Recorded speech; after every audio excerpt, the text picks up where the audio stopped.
Good evening all of you. आशा करता हूँ आप सभी स्वस्थ होंगे और आपकी पढ़ाई भी अच्छी चल रही होगी। तो ये क्लास 7th की आज वॉल्यूम 2 की पहली वीडियो है। काफ़ी वेट करना पड़ा आपको, लेकिन अब वॉल्यूम 2 आपका स्टार्ट हो गया है तो कंटिन्यू आपकी वीडियो आएंगी। ये वॉल्यूम 2 की पहली वीडियो है जिसमें हम चैप्टर 1 का इंट्रोडक्शन देखेंगे और कुछ इसके क्वेश्चंस करेंगे। तो बिना किसी देरी के स्टार्ट करते हैं आपका आज का सेशन। तो इस सेशन में आपके हम सबसे पहले इंट्रोडक्शन देखते हैं। तो सबसे पहले लिखा हुआ है फ्रीक्वेंसी। फ्रीक्वेंसी क्या होती है, क्योंकि आपका जो चैप्टर है चैप्टर 1 है आपका डाटा हैंडलिंग। डाटा हैंडलिंग इसका मतलब है हमारे पास जो भी कुछ डाटा दिया हुआ है हमें उसके साथ हमें कैसे डील करना है। उस डाटा की हमें अलग अलग उसकी मीन निकालनी है, उसके टैली वगैरह बनाने हैं या उसके ग्राफ बनाने हैं, उसको हमें टैली टेबल में एडजस्ट करना है। तो उसको किस तरह कर सकते हैं वो सब हम इस डाटा हैंडलिंग के अंदर पढ़ते हैं। हैंडलिंग का मतलब होता है हैंडल करना किसी को, कैसे हम उसको एडजस्ट कर पा रहे हैं।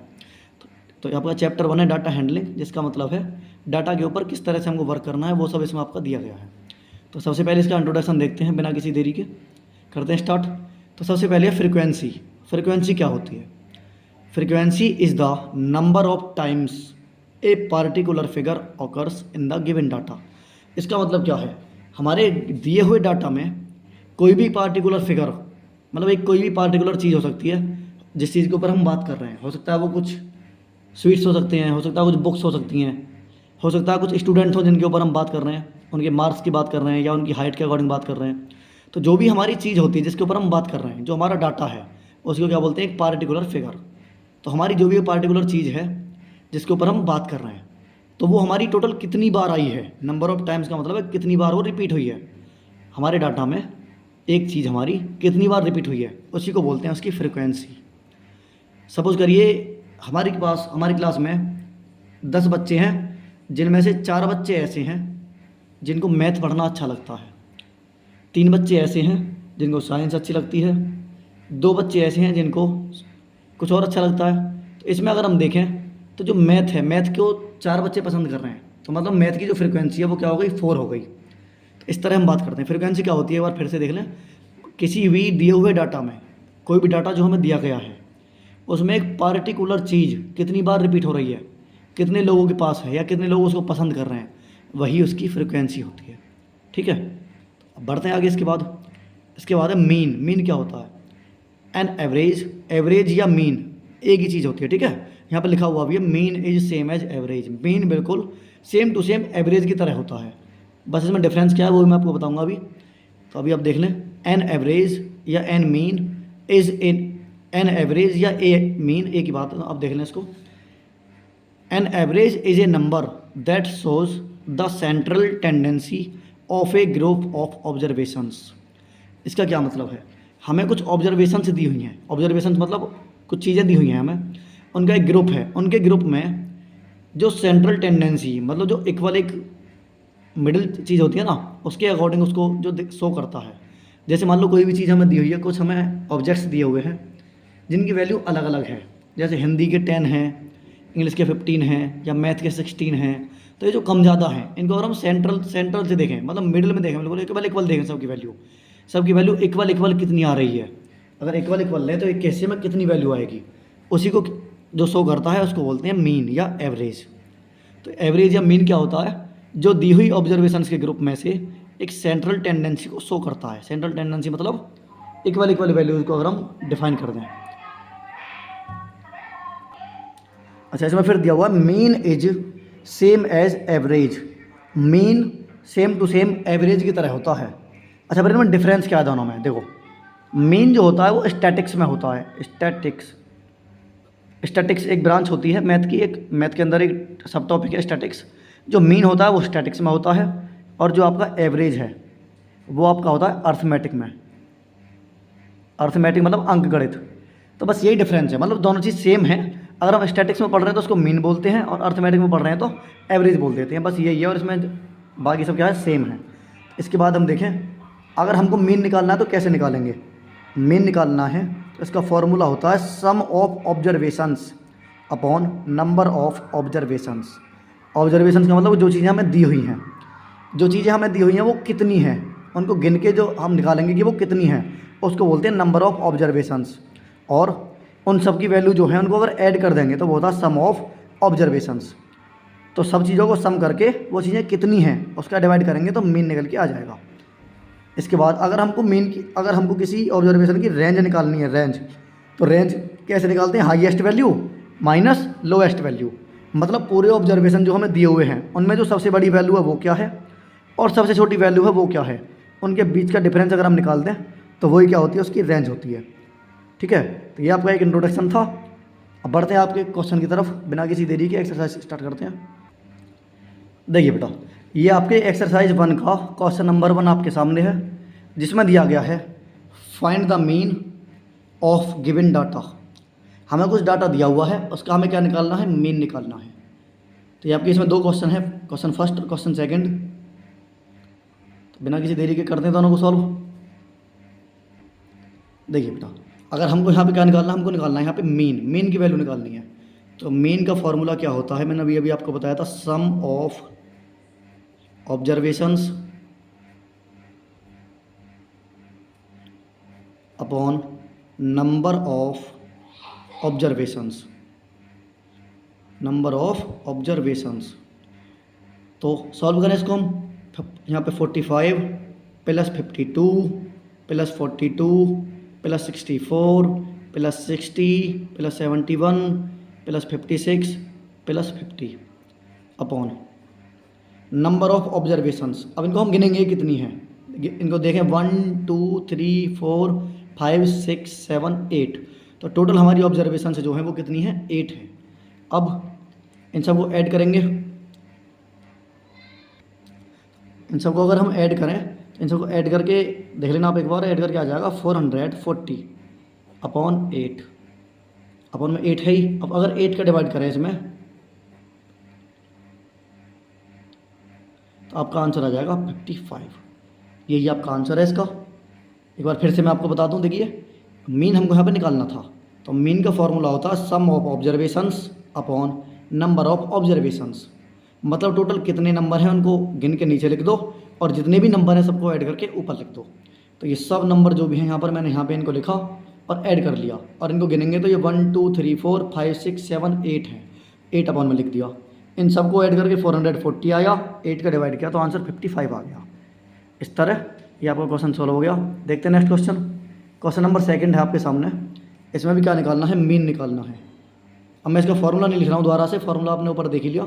डायरेक्ट इनको ऐड करता हूँ, 8.4 6.1 7.2 6.9 और 7.4 अपॉन 1 2 3 4 5 अपॉन में आ जाएगा 5। अब इनको ऐड करेंगे, अब इन सबको अगर हम ऐड करेंगे तो ये ऐड करके आ जाएगा 36 अपॉन 5। अब 5 का अगर मैं 36 में डिवाइड करूँ तो 7, ये आ जाएगा 7.2। ये आपका आंसर सॉल्व हो गया। अब एक बार बढ़ते हैं आगे, देखते हैं अगला क्वेश्चन। देखिए ये बेटा क्वेश्चन नंबर 2 आपके सामने है आपकी स्क्रीन पर, जिसमें दिया है फाइंड द मीन। इसमें भी क्या करना? मीन फाइंड करना है, लेकिन इसके अंदर 5 क्वेश्चन है अलग अलग, जिसमें क्वेश्चन नंबर ए में दिया है first 6 natural number, first 6 natural number. Question B में first even natural number, first 5 even number. अब बार इवन नंबर लेने हैं, यहाँ पर नेचुरल नंबर थे, यहाँ पर इवन नंबर है। फिर फर्स्ट 5 मल्टीपल ऑफ 4, 4 के फर्स्ट 5 मल्टीपल लेने हैं। डी में क्या है? 4 prime number, first 4 prime number लेने हैं यहाँ पर। ई में क्या है? फर्स्ट 6 ऑड नंबर, यहाँ पर 6 ऑड नंबर लेने हैं। तो बिना किसी देरी के मैं क्वेश्चन स्टार्ट करता हूँ। देखिए आपका क्वेश्चन नंबर ए में क्या है? फर्स्ट 6 नेचुरल नंबर, तो मैं यहाँ पर लिख दूँ 6 नेचुरल नंबर। तो नेचुरल नंबर आपके क्या होते हैं? 1 से स्टार्ट होके और अनंत तक, इनफाइनाइट तक, ये सब आपके नेचुरल नंबर होते हैं। इनको काउंटिंग नंबर भी बोलते हैं। मतलब 1 से लेके और अनंत तक, 1 से लेके हज़ारों लाखों, ये सब करोड़ मिलियन बिलियन, ये सब आपके बढ़ते चले जाएंगे, ये कभी ख़त्म नहीं होंगे। ये सब क्या होते हैं? नेचुरल नंबर होते हैं। तो ये 1 से स्टार्ट होते हैं, 1 2 3 4 5 और 6, ये आपके क्या हो गए? फर्स्ट 6 नेचुरल नंबर हो गए। इनका अगर हमको मीन फाइंड करना है तो मीन का फॉर्मूला क्या है? ऊपर तो सबको ऐड किया जाता है, और नीचे गिन के लिख देते हैं कि कितने नंबर हैं। तो हमको पता है 6 नेचुरल नंबर है, तो नीचे 6 आ जाएगा। अब इन सबको मैं ऐड करूँ, 6 और 5 11 और 4 15, 15 और 3 18, 18 और 2 20, 21। तो इसको लिख देंगे 21/6, और 6 का अगर 21 में डिवाइड करेंगे तो ये 3.5 बार जाएगा। यही आपका आंसर है। इसके बाद देखते हैं क्वेश्चन नंबर बी। बी में है फर्स्ट 5 इवन नंबर्स। तो मैं यहाँ पे लिख दूँ बी, फर्स्ट 5 इवन नंबर्स। अच्छा, इवन नंबर्स क्या होते हैं? इवन नंबर्स वो नंबर होते हैं जो 2 से डिवाइड हो जाते हैं, जैसे 2 4 6 8 10, ये सब क्या है? इवन नंबर्स है। जो 2 से डिवाइड हो जाते हैं वो सभी इवन नंबर होते हैं। तो मैं यहाँ पे अगर आपके लिखूँ तो 2 4 6 8 एंड 10, ये आपके क्या हैं? इवन नंबर्स हैं। तो मीन निकालने के लिए पहले तो इन सबको ऐड करना पड़ेगा, और अपॉन में क्या आ जाएगा? अपॉन में देखिए 1 2 3 4 5, अपॉन में आ जाएगा 5। इन सबको अगर ऐड करें तो 10 और 8 18, 18 और 6 24, 24 और 4 28, 28 और 2 30, 30 अपॉन 5 करेंगे तो आंसर आ जाएगा 6। ये आपका आंसर हुआ। आगे देखते हैं सी। सी है आपका फर्स्ट 5 मल्टीपल्स ऑफ 4। मल्टीपल्स का मतलब क्या होता है? किसी भी नंबर की हम 4 में मल्टीप्लाई करते चले जाएं तो जो नंबर आते चले जाएंगे आंसर में वो क्या होंगे? 4 के मल्टीपल होंगे। मतलब जो 4 के टेबल में आ जाएं, जिनको 4 पूरा डिवाइड कर सके, वो क्या होते हैं? मल्टीपल होते हैं। तो हमको फर्स्ट लेने, फर्स्ट वाले 5।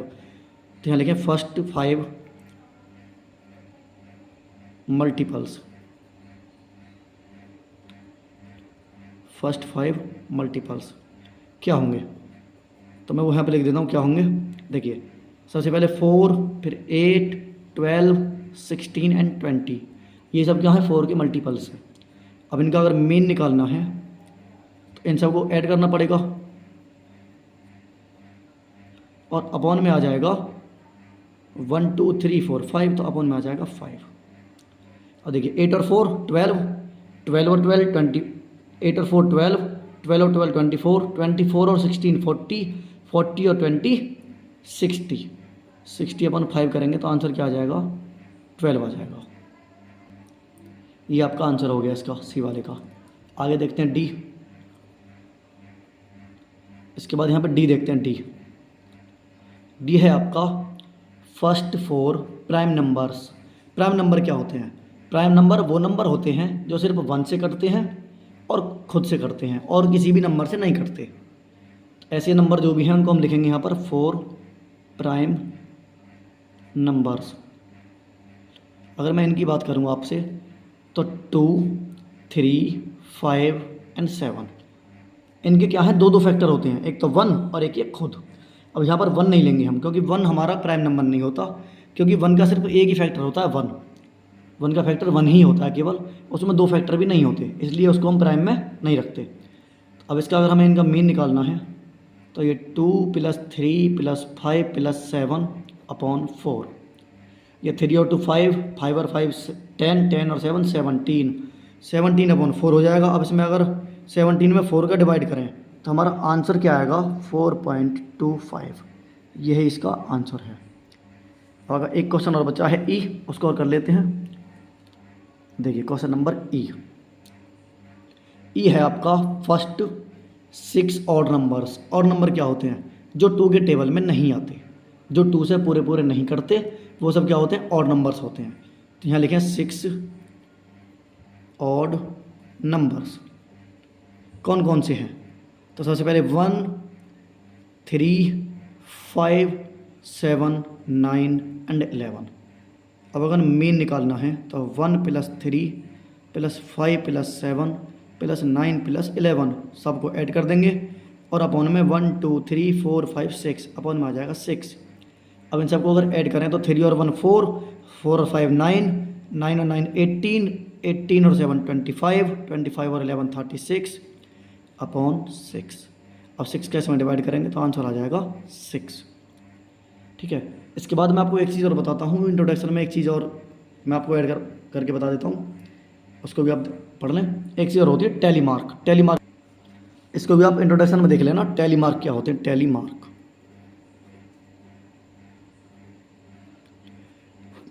टैली मार्क के अंदर क्या होता है, कोई भी हमें जो ऑब्जर्वेशन से दी हुई हैं उनको हम एक टेबल में रिप्रेजेंट करते हैं। तो टैली मार्क में क्या होता है, 5 का एक बंडल बनता है, 5 ऑब्जर्वेशंस का, 5 ऑब्जर्वेशंस का एक बंडल होता है, ठीक है। तो उसको बोलते हैं टैली मार्क। जैसे मैं आपसे बोलूँ अगर 9 को हमें टैली मार्क में रिप्रेजेंट करना है तो 5 का बंडल होता है, तो एक बंडल तो 5 का बन जाएगा और क्या बच जाएगा 4। तो इनको बनाते कैसे हम 1 2 3 4 और फिर इनको बंडल को बंद कर देंगे 5 पे बंडल क्या होगा, बंद हो जाएगा 1 2 3 4 5। अब 6 7 8 9, अगर 10 होता तो फिर से बंडल बंद हो जाता। जैसे मैं मान लूँ यहाँ पे 12 है तो 1 2 3 4 5 6 7 8 9 10 11 12। अगर यहाँ पर हमारा 3 होगा, सिर्फ 3, तो 1 2 3। अगर 4 होगा तो 1 2 3 4। 5 होगा तो 1 2 3 4 5। इस तरह ये बंडल बंद हो जाएगा 5 पे। इस तरह टैली मार्क को हम रिप्रेजेंट कर लेते हैं। तो ये होता है टैली मार्क। इसके बाद देखते हैं आगे क्वेश्चन नंबर 3। देखिए बेटा क्वेश्चन नंबर 3 आपकी स्क्रीन पर है, जिसमें दिया हुआ है the scores of 10 students in a quiz are 23 29 30 22 28 24 25 27 25 and 26। इसका क्या मतलब है, किसी क्विज में 10 स्टूडेंट्स ने पार्टिसिपेट किया जिनके मार्क्स ये हैं जो हमें यहाँ पर दिए हुए हैं। हमें क्या करना है, इनका मीन स्कोर निकालना है, मीन स्कोर। तो मीन निकालने के लिए सबसे पहले जो ऑब्जर्वेशन हमें दी हुई हैं उनको लिख लेंगे यहाँ पर हम, गिवन ऑब्जर्वेशंस। गिवन ऑब्जर्वेशंस, क्या क्या ऑब्जर्वेशंस हैं वो हैं हमारे पास 23 29 30 22 28 24 25 27 25 एंड 26। 1 2 3 4 5 6 7 8 9 10 ऑब्जर्वेशंस हो गई। अब यहाँ पर मैं अगर n की वैल्यू लिख दूँ, यहाँ पर लिख दूँगा number of observations, number of observations. तो कितनी है टोटल, ये 10 है। अब इसका हमको निकालना है मीन। तो मीन का फॉर्मूला क्या होता है हमारा, सम ऑफ ऑब्जर्वेशंस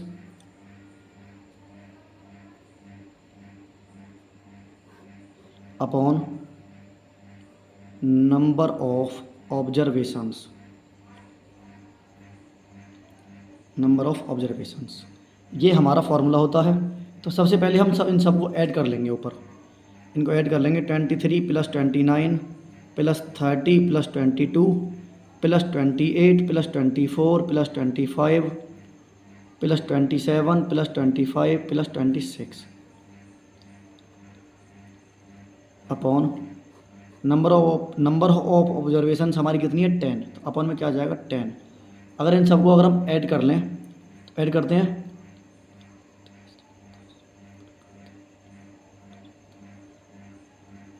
ये आ जाएगा हमारा 259 अपॉन 10 इज इक्वल्स टू, अगर इसका 10 का डिवाइड करेंगे तो आंसर आ जाएगा 25.9, जो कि आपका इस क्वेश्चन का आंसर है। तो ये आपका क्वेश्चन नंबर 3 का भी आंसर हो गया। जो ऑब्जर्वेशंस दी हुई थी वो सब हमने लिख ली, इनको गिन के नंबर ऑफ ऑब्जर्वेशंस लिख लिया जो कि 10 है। हमने मीन का फॉर्मूला लगाया, sum of observations upon number of observations. तो इसके बाद जो ऑब्जर्वेशंस उन सबका ऐड किया और नंबर ऑफ ऑब्जर्वेशंस मतलब 10, इस 10 को हमने डिवाइड में रख दिया। अब इसके बाद इन सबको ऐड करके आंसर आया 259 और अपॉन में डिवाइड कर दिया 10 का डिवाइड करेंगे तो आंसर क्या आ जाएगा 25.9। उम्मीद करता हूँ सभी क्वेश्चन आपको अच्छे समझ में आए होंगे। अगर किसी की कोई प्रॉब्लम है, अगर कोई क्वेश्चन समझ में नहीं आ रहा है तो आप एक बार वीडियो बैक करके देख लें। बाकी अगर फिर भी कोई प्रॉब्लम है तो आप बिना किसी हेजिटेशन के कमेंट बॉक्स में लिख के मुझे बता सकते हैं, मैं उसको देखूंगा, आपको उसको बता दूंगा फिर से। या कोई डाउट क्लास रख लूँगा मैं, जिसमें आपके लाइव क्लास रख लूँगा। डाउट में तो लाइव क्लास रखेंगे डाउट की, जिसमें आपके जो भी डाउट्स होंगे ना आप लाइव क्लास में पूछ लेना, मैं आपके सब डाउट सॉल्व करवा दूँगा। तो इस सेशन को यहीं पे समाप्त करेंगे। नेक्स्ट वीडियो में आपकी जो क्वेश्चन इसके बचे हैं वो सब करवा दूंगा मैं, और कोशिश करूंगा कि नेक्स्ट एक्सरसाइज का जो इंट्रोडक्शन है वो भी सेकंड वीडियो में आ जाए। तब तक के लिए आप सभी वीडियो देखिए और अपने क्वेश्चंस कीजिए। आप कमेंट करके ज़रूर बताएं कि आपको क्वेश्चन समझ में आ रहे हैं या नहीं, आपको वीडियो कैसी लग रही है। और आगे से आपकी जो वीडियो होंगी, अगर कोशिश करेंगे कि जल्दी से जल्दी लाइव वीडियो स्टार्ट हो जाए। लाइव में ये फ़ायदा रहेगा कि आप अपने डाउट्स भी पूछ सकते हो साथ के साथ। तो कोशिश करेंगे जल्दी से जल्दी लाइव स्टार्ट हो जाए। तो लाइव क्लास चलेंगे तो फिर तो क्लास थोड़ी लंबी रखेंगे। तब तक के लिए आप पढ़िए, अच्छे से पढ़ाई करिए और कमेंट बॉक्स में ज़रूर बताएं कि आपको वीडियो कैसी लग रही है। तब तक के लिए मिलते हैं नेक्स्ट वीडियो में। जय हिंद, धन्यवाद।